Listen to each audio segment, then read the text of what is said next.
প্রিয় ছাত্রছাত্রী, MBA major in marketing. আজকে তোমাদের সাথে আমার এমবিএ ক্লাস, এবং আজকের ক্লাস হবে তৃতীয় অধ্যায়ের প্রথম লেকচার। আজকে আমি তোমাদের সাথে বহুজাতিক কোম্পানি সম্পর্কে আলোচনা করব। বহুজাতিক কোম্পানির সাথে রিলেটেড ডাব্লিউটিও সম্পর্কে আলোচনা করব। বহুজাতিক কোম্পানির আমি আজকে তোমাদের এসেনশিয়াল এলিমেন্টস বা গুরুত্বপূর্ণ ফ্যাক্টরস গুলো নিয়ে আলোচনা করব। আজকে তোমরা আমার এই ক্লাসে আজকে বহুজাতিক কোম্পানির উপরে তোমরা জ্ঞান অর্জন করবে, এবং আজকে আমি তোমাদেরকে মোহাম্মদপুর কেন্দ্রীয় বিশ্ববিদ্যালয় কলেজে প্রতিনিয়ত যে ক্লাস চলছে সেই ক্লাসে তোমাদেরকে সাদর আমন্ত্রণ। এবং আমি আজকে পরিচিতির ভিতরে আমি যাচ্ছি, আমার নিজের পরিচয় দিচ্ছি। আমি শিক্ষক পরিচিতি, আমি কৃষ্ণদয়াল ঘোষ, সহযোগী অধ্যাপক, মার্কেটিং বিভাগ, মোহাম্মদপুর কেন্দ্রীয় বিশ্ববিদ্যালয় কলেজ। এই পর্যায়ে আমি আমার মূল পাঠ্য বিষয়ে যাব। এক্ষেত্রে আমি তোমাদেরকে পাঠ্য বিষয়গুলো তোমরা স্ক্রিনে দেখো, এবং সাথে সাথে আমি তোমাদেরকে আলোচনা করে দিচ্ছি যাতে তোমাদের বিষয়গুলো বুঝতে অত্যন্ত সহজ হয়। তোমরা খুব মনোযোগ দিয়ে আমার এই আজকের এই পাঠ বিষয়টা মনোযোগ দিয়ে শোনো এবং প্রয়োজনীয় নোটস নাও, এবং তোমরা উপকৃত হও।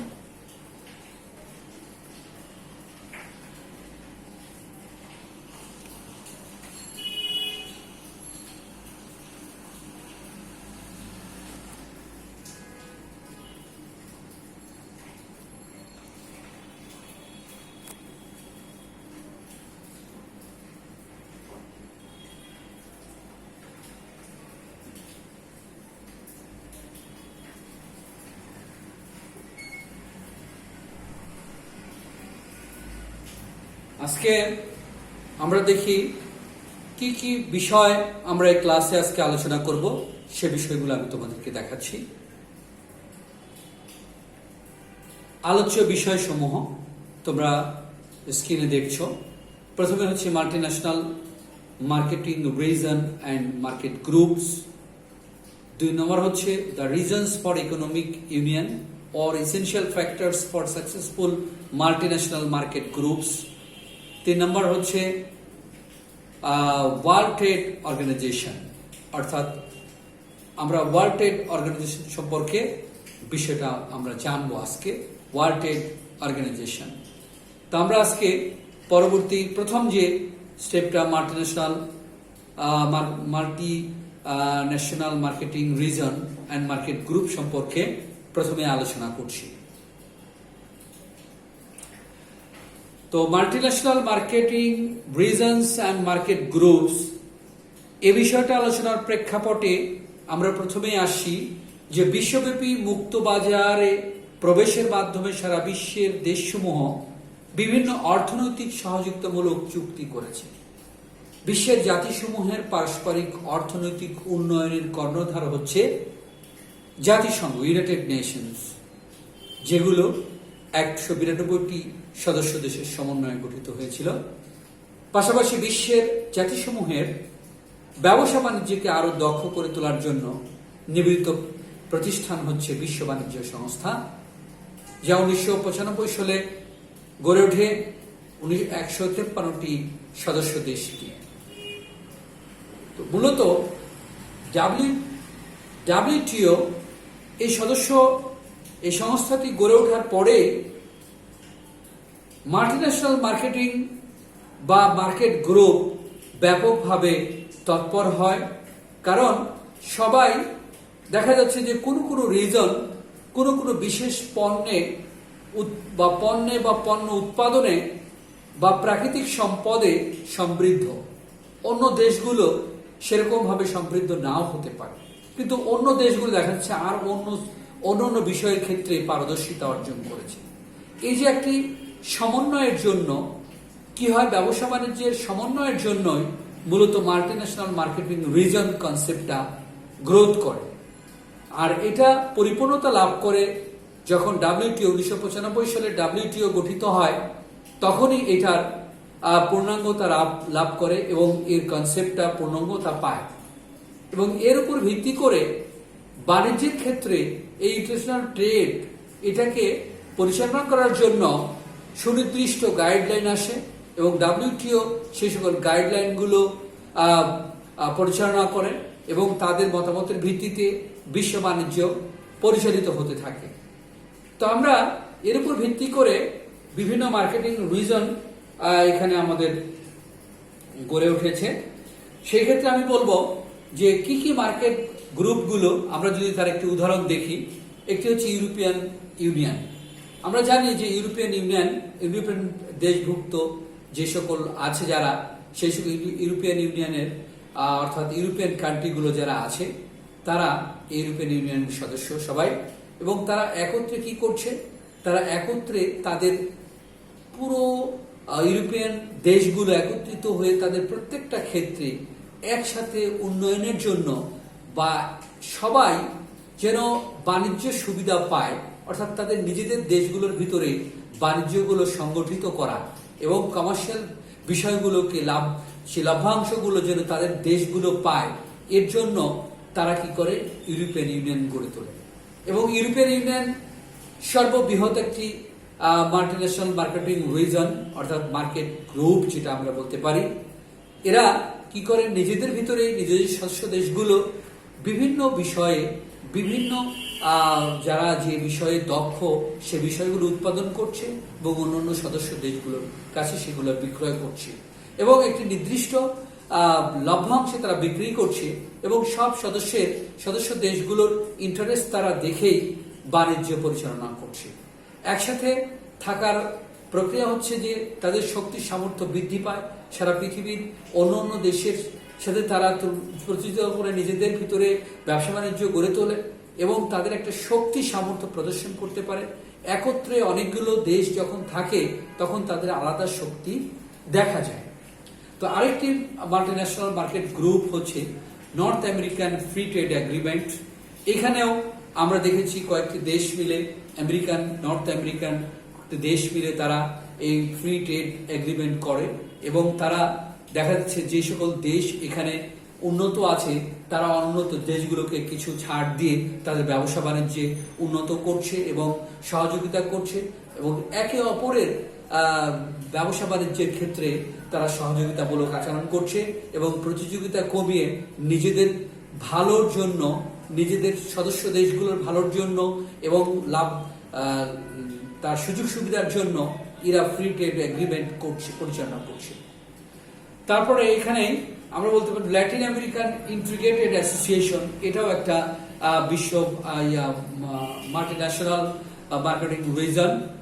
Association of south east Asian Nations, আমরা এশিয়ান যেটাকে বলি, এই এশিয়ান কান্ট্রিগুলো তারা একত্রিত হয়ে, এই সাউথ ইস্ট এশিয়ান নেশনসগুলো একত্রিত হয়ে তাদের দেশগুলোর ভিতরে বাণিজ্য সুবিধা বৃদ্ধি করার জন্য তারা একত্রিত হয়েছে এবং একত্রিত হয়ে এই মাল্টিন্যাশনাল মার্কেটিং রিজন গড়ে তুলেছে।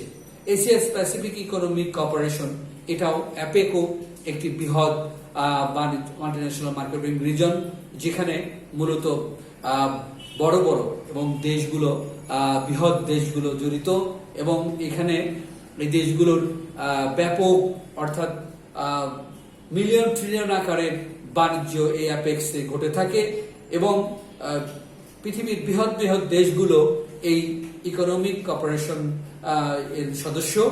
তো আমরা যদি দেখি যে multinational marketing reasons and market group গড়ে ওঠার প্রেক্ষাপট হচ্ছে যখন দেখছে যে মানুষ তাদের ভিতরে প্রতিযোগিতা করছে এবং এই প্রতিযোগিতার মাধ্যমে কি করছে, এই প্রতিযোগিতার মাধ্যমে তারা কি করছে, তাদের সদস্য দেশগুলোর যারা জনগণ আছে, জনগণ যেন সর্বোচ্চ সুযোগ সুবিধা পেতে পারে এর ব্যবস্থা তারা করছে এবং এই উদ্দেশ্য নিয়েই মূলত মাল্টিন্যাশনাল মার্কেটিং রিজনগুলো গড়ে উঠছে। এবং আমরা আজকে একের পর এক বিভিন্ন দেশগুলো তারা কাছাকাছি একদিকে ভৌগোলিক নৈকট্যতা বা একদিকে সাংস্কৃতিক নৈকট্যতার কারণে বা একদিকে তাদের আর্থিক সুবিধার কারণে এই সকল দেশগুলো একত্রিত হয়ে নিজেদের ভিতরে বাণিজ্য এলাকা গড়ে তুলছে। এবং আমাদের দেশেও বলতে পারি সার্ক আমাদের এই দক্ষিণ এশিয়ার একটি বাণিজ্য অঞ্চল, সার্কের একটা কপারেশন রিজন। এবং এর ভিতরে সাফটা হচ্ছে আমাদের একটি ফ্রি ট্রেড এগ্রিমেন্ট এরিয়া, যার সদস্য আমরা নিজেরাও। যদিও এখানে রাজনৈতিক হানাহানির জন্য ভারত এবং পাকিস্তানের ভিতরে রাজনৈতিক অসন্তুষ্ট থাকার কারণে আমাদের এই বাণিজ্য মাল্টিন্যাশনাল মার্কেট রিজন সাকসেস হতে পারছে না। তো আমরা আশা করব অচিরেই এই যে রাজনৈতিক যে মতৈক্যতা সেগুলোর আমরা একত্রিত হতে পারবো এবং আমাদের এই যে সাবটা এলাকাতেও আমরা একটা বৃহৎ বাজার এলাকা, ফ্রি ট্রেড এগ্রিমেন্ট এলাকা গড়ে তুলতে পারবো। তো তোমরা এই বিষয়ে আরো পড়ার জন্য নিজের একটু বইয়ের সাথে বয়ে যাও, তাহলে তোমরা আরো বিস্তারিত জানতে পারবে। তো এবার আমরা multinational marketing reason and market group সম্পর্কে জানলাম। এর পরবর্তীতে আমরা পরবর্তী টপিকে আমরা চলে যাচ্ছি। Essential factors for successful multinational market group. তার মানে বহুজাতিক বাজার দলের আত্মবশ্যকীয় যে উপাদানগুলো থাকতে হবে, যে উপাদানগুলো যদি থাকে তাহলে এরা সাকসেসফুল হতে পারবে, সফল হতে পারবে। সেই বিষয়গুলো নিয়ে আমরা এখন আলোচনা করছি তোমাদের মাঝে। তো আমরা প্রথমেই দেখছি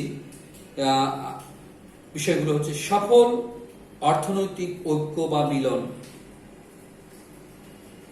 এর ভিত্তি হিসাবে অনুকূল, উপকারী, সহায়ক এবং সুবিধাপূর্ণ অর্থনৈতিক, রাজনৈতিক এবং সাংস্কৃতিক ভৌগোলিক উপাদান অত্যন্ত প্রয়োজন। কোনো একটি উপাদানের মধ্যে ত্রুটি বা ফাটল দেখা দিলে দেশগুলোর ভিতরে ঐক্যতা ভেঙে পড়ে।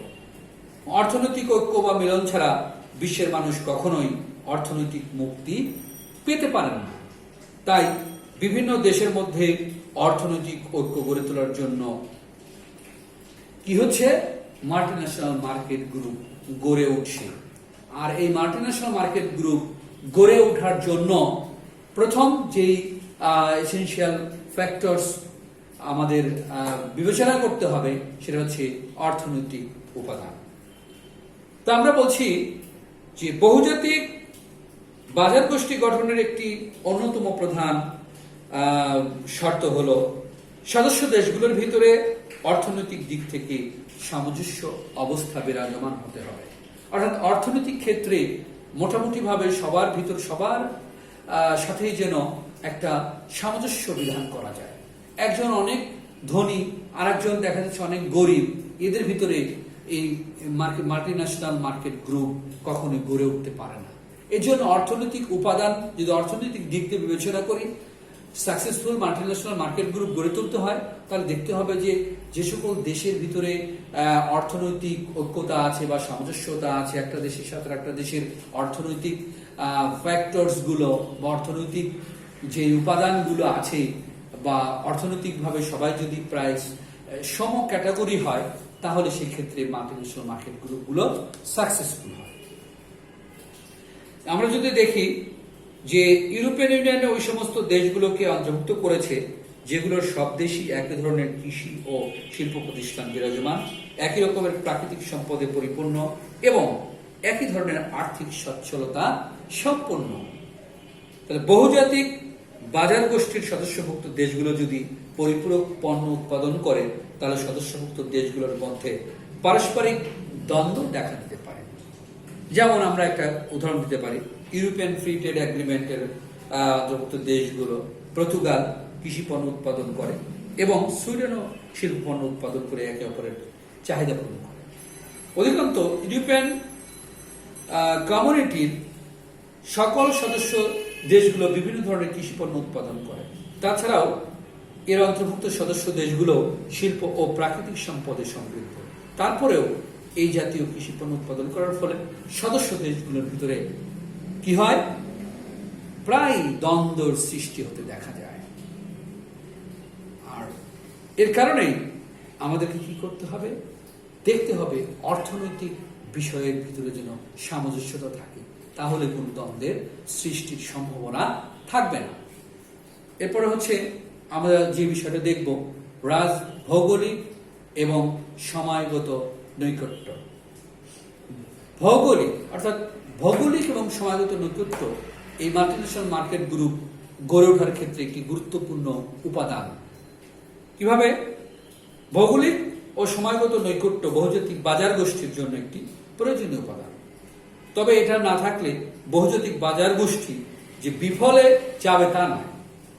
তবে সদস্য দেশগুলোর অবস্থান কাছাকাছি হলে যোগাযোগ ব্যবস্থা, শুল্ক ইত্যাদি ক্ষেত্রে বেশি পরিমাণে সুবিধা অর্জন করা সম্ভব হয়। যেমন আমরা একটা উদাহরণ হিসেবে বলতে পারি, ইউরোপিয়ান ইউনিয়ন এর প্রধান শক্তি হচ্ছে এর যোগাযোগ ব্যবস্থা। বর্তমান ইংল্যান্ডের সাথে ফ্রান্সের মাটির তলদেশ দিয়ে যোগাযোগ ব্যবস্থা সৃষ্টি হয়েছে। এভাবে আমরা বিচার করলে যদি দেশগুলো ভৌগোলিকভাবে যত কাছাকাছি থাকবে এবং যত তাদের একটা রিজন এলাকা হবে, তত বেশি যোগাযোগ ক্ষেত্রে এবং অন্যান্য ক্ষেত্রে বা পণ্য ডেলিভারি দিতেও অত্যন্ত সুবিধাপূর্ণ হবে। যার কারণে ভৌগোলিক এবং সময়গত নৈকট্যতা যত কাছাকাছি হবে, সময়গত নৈকট্যতা যত কাছাকাছি হবে, যে আমার অন্য একটা দেশে যেতে 1 ঘন্টা লাগলো বা 2 ঘন্টা লাগলো, 4 ঘন্টা লাগলো, আর এরকম যদি হয় যে 2 দিন 3 দিন লাগবে, তাহলে সেক্ষেত্রে একটা দেশ থেকে আরেকটা দেশে পণ্য বা বাণিজ্য সংগঠিত করতে অনেক অসুবিধার সৃষ্টি হয়। এই জন্য বলা হচ্ছে ভৌগোলিক বা সময়গত নৈকট্যতা মাল্টিন্যাশনাল মার্কেট গ্রুপসের সাকসেসফুলের একটা অন্যতম উপাদান। রাজনৈতিক উপাদান, আমরা জানি যে রাজনৈতিক উপাদান একটি অত্যন্ত গুরুত্বপূর্ণ বিষয়, শুধু মাল্টিন্যাশনাল মার্কেট গ্রুপের ক্ষেত্রে না, ব্যবসা বাণিজ্যের ক্ষেত্রে একটা গুরুত্বপূর্ণ উপাদান। তো বহুজাতিক বাজার গোষ্ঠীর সফলতার চাবিকাঠি হিসাবে রাজনৈতিক অবস্থা একটি গুরুত্বপূর্ণ উপাদান হিসাবে বিবেচিত হয়ে থাকে। বহুজাতিক বাজার গোষ্ঠীর ধরন গঠন করার জন্য যে সকল শর্ত মেনে চলতে হয়, তার ভিতরে এরকম আমরা বলতে পারি যে চুক্তিভুক্ত দেশগুলো একে অপরের রাষ্ট্রের সার্বভৌমত্ব ক্ষমতায় আঘাত করা থেকে বিরত থাকবে। তারা একে অপরের সার্বভৌমত্ব আঘাত করতে পারবে না। বাইরের কোনো শত্রু আক্রমণ করলে যে কোনো সদস্য দেশগুলোকে সবাই মিলে একত্রে মিলে তার প্রতিবাদ করবে এবং চুক্তিভুক্ত দেশগুলো কেউ কারোর রাজনৈতিক স্বাধীনতা খর্ব করতে পারবে না। এইভাবে যদি এই সেন্টিমেন্ট নিয়ে যদি একটি মাল্টিন্যাশনাল মার্কেট গ্রুপ গড়ে ওঠে, তাহলে সেই দেশগুলোর ভিতরে ঐক্যতা বাড়বে, তাদের ভিতরে অর্থনৈতিক লেনদেন বাড়বে, তাদের ভিতরে এই রাজনৈতিক জোট, এই মাল্টিন্যাশনাল মার্কেট গ্রুপ একটা দীর্ঘমেয়াদী সফলতার দিকে অগ্রগামী হবে। আমরা বলতে পারি এক উদাহরণে, রাশিয়ার ব্যাপক অর্থনৈতিক ও রাজনৈতিক হুমকি মোকাবেলা করার জন্যই ইউরোপিয়ান ইউনিয়ন এর সৃষ্টি হয়। কারণ রাশিয়া একটা থ্রেট ছিল ইউরোপিয়ান ইউনিয়ন বা ইউরোপিয়ান দেশগুলোর জন্য। এই জন্য রাশিয়ার থ্রেট থেকে রক্ষা পাওয়ার জন্যই, রাজনৈতিক থ্রেট থেকে রক্ষা পাওয়ার জন্যই তারা সবাই মিলে একত্রিত হয়ে যায়। তাহলে তারা এই একত্রিত হওয়ার ফলে তাদের শক্তি বৃদ্ধি পেয়েছে, আর তাই মাল্টিন্যাশনাল মার্কেট গ্রুপটা এখন সাকসেসফুল। সাংস্কৃতিক উপাদান,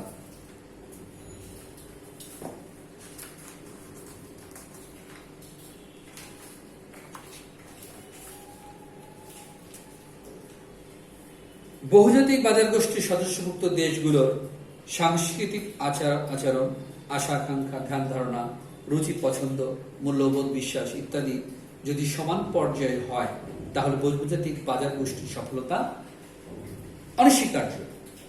সংস্কৃতির মধ্যে সামঞ্জস্য থাকলেই এক দেশ এর মার্কেটার আরেক দেশের সাংস্কৃতিক ব্যাখ্যা বিশ্লেষণ করে সহজেই প্রয়োজনীয় পদক্ষেপ গ্রহণ করতে পারে। বিশেষভাবে ধর্ম, ভাষা, রীতিনীতি এগুলো ভিতরে সামঞ্জস্য থাকলে বহুজাতিক বাজার গোষ্ঠী অত্যাধিক পরিমাণে সফলতা অর্জন করতে পারে। এ হচ্ছে আমাদের একটি সাকসেসফুল মাল্টিন্যাশনাল মার্কেট গ্রুপ গড়ে ওঠার জন্য তার এসেনশিয়াল ফ্যাক্টরস গুলো আমরা আলোচনা করলাম। তোমরা অত্যন্ত গুরুত্বপূর্ণ একটি টপিক, তোমরা এই বিষয়টা ভালোভাবে দেখবে। এরপরে হচ্ছে পরের থার্ড টপিক,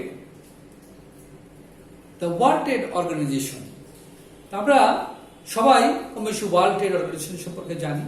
আমরা যদি এটা টোটালি বিশ্ব বাণিজ্য সংস্থা, সংক্ষেপে এটাকে WTO বা ওয়ার্ল্ড ট্রেড অর্গানাইজেশন নামে পরিচিত। গ্যাটের উত্তরসূরি হিসেবে 1995 সালে এই WTO প্রতিষ্ঠা ইতিমধ্যেই 2 দশক সময় অতিবাহিত হয়েছে। এই সময়ে WTOর সদস্য সংখ্যা 121 থেকে বৃদ্ধি পেয়ে 161-তে দাঁড়িয়েছে এবং মন্ত্রী পর্যায়ে 9টি সম্মেলন অনুষ্ঠিত হয়ে গেছে। এর পর্যবেক্ষক সদস্য হচ্ছে 32টি দেশ। বাণিজ্য সংস্থা গ্যাটের নীতি ও চুক্তিসমূহ গ্রহণ করেছে এবং এগুলোকে আরো সম্প্রসারিত করছে। আন্তর্জাতিক বাণিজ্যের গুরুত্ব এই সময়কাল উত্তরোত্তর বৃদ্ধি পেয়েছে। বিশ্বায়ন এবং মুক্ত বাণিজ্যের বাস্তব কাঠামো স্বরূপ বিশ্ব বাণিজ্য সংস্থার উদ্ভব। এই সংস্থা প্রতিষ্ঠায় প্রায় 2 যুগ পূর্ণ হয়ে গেলেও কেবল সাম্প্রতিক বছরগুলোতে স্বল্পোন্নত দেশগুলো এই মুক্ত বাণিজ্যের অবশ্যভাবী পরিণতি হিসাবে সোচ্চার হয়েছে। WTO প্রতিষ্ঠার মধ্যে দিয়ে উন্নত রাষ্ট্রগুলো কর্তৃক অতিমাত্রায় বাণিজ্য সুবিধা আদায়ের চেষ্টার পাশাপাশি উন্নয়নশীল ও স্বল্পোন্নত রাষ্ট্রগুলো নিজেদের দাবি আদায়ের ঐক্যবদ্ধ হওয়ার প্রয়োজনীয়তা উপলব্ধি করতে পেরেছে। তো আমরা কিন্তু WTO সম্পর্কে ব্যাপক জানি যে 1995 সালের 1 জানুয়ারি উরুগুয়ে রাউন্ডের সিদ্ধান্ত অনুযায়ী বিশ্ব বাণিজ্য সংস্থা প্রতিষ্ঠিত হয় এবং বিশ্ব বাণিজ্য সংস্থার পূর্ব নাম ছিল গ্যাট এবং গ্যাটের স্তরে WTO জন্ম হয়। এখানে উল্লেখ্য যে general agreement on tariffs and trade বা গ্যাট হচ্ছে একটি বহুজাতিক বাণিজ্য চুক্তি যা জেনেভায় 1947 সালে 21টি দেশ কর্তৃক সম্পাদিত হয়। গ্যাটের প্রাথমিক উদ্দেশ্য ছিল বাণিজ্যের ক্ষেত্রে বাধা অপসারণ ও মুক্ত বাণিজ্যিক উৎসাহিত করা। 1948 সালে 1 জানুয়ারি গ্যাট কার্যকর হয়। আন্তর্জাতিক বাণিজ্যের মোট 4/4 অংশই ছিল গ্যাটের অন্তর্ভুক্ত 88 দেশের হাতে এবং বিশ্ব বাণিজ্য সংস্থার আমরা বলবো 2 দশক ধরে আমরা কিন্তু এই সময় অতিবাহিত করে ফেলেছি। আমরা আজ বিশ্বায়ন এবং মুক্ত বাণিজ্যের বাস্তব কাঠামো স্বরূপ বিশ্ব বাণিজ্য সংস্থার উদ্ভব এবং আজকে বিশ্বায়নের কথা আমরা প্রতিনিয়ত আমরা আমাদের সর্বদিকে শুনছি, কিন্তু বিশ্বায়নকে বাস্তবে রূপ দিতে হলে, বিশ্বায়নকে যদি সবার জন্য সামঞ্জস্যপূর্ণ এবং সুবিধা ক্ষেত্র হিসেবে গড়ে তুলতে হয়, তাহলে ওয়ার্ল্ড ট্রেড অর্গানাইজেশনকে লিবারেল ভাবে সবার জন্য, শুধুমাত্র বাণিজ্য নয় মানুষের ক্ষেত্রেও সমতা আনতে হবে। তাহলেই ওয়ার্ল্ড ট্রেড অর্গানাইজেশন সাকসেস হবে সমস্ত জাতির জন্য এবং তাহলে উন্নত দেশগুলো এখানে মোড়লগিরি করতে পারবে না এবং তাদের সুবিধার জন্য তারা ব্যবসায়িক বিভিন্ন নিয়মকানুন পাশ করে নিয়ে ব্যবসা করতে পারবে না। এই জন্য আজকে সব পৃথিবীর সমস্ত দেশগুলো ওয়ার্ল্ড ট্রেড অর্গানাইজেশনের সদস্যভুক্ত হয়ে এই সারা পৃথিবীকে একত্রে সমান ভাগে বাণিজ্যর ক্ষেত্রে সমান উদারীকরণ করার জন্য অংশগ্রহণ করা উচিত। তাহলে পৃথিবীতে শান্তি আসবে, সবাই অর্থনৈতিকভাবে স্বাবলম্বী হবে। তো এই হচ্ছে আজকে আমাদের ক্লাস ছিল। তোমরা এই ক্লাসগুলো ভালো করে বোঝো, ক্লাসগুলো নোট করে নাও এবং কোনো সমস্যা হলে তোমরা আমার ইনবক্সে আমাকে লিখবে। এই বলে আজকে তোমাদের শেষ করছি।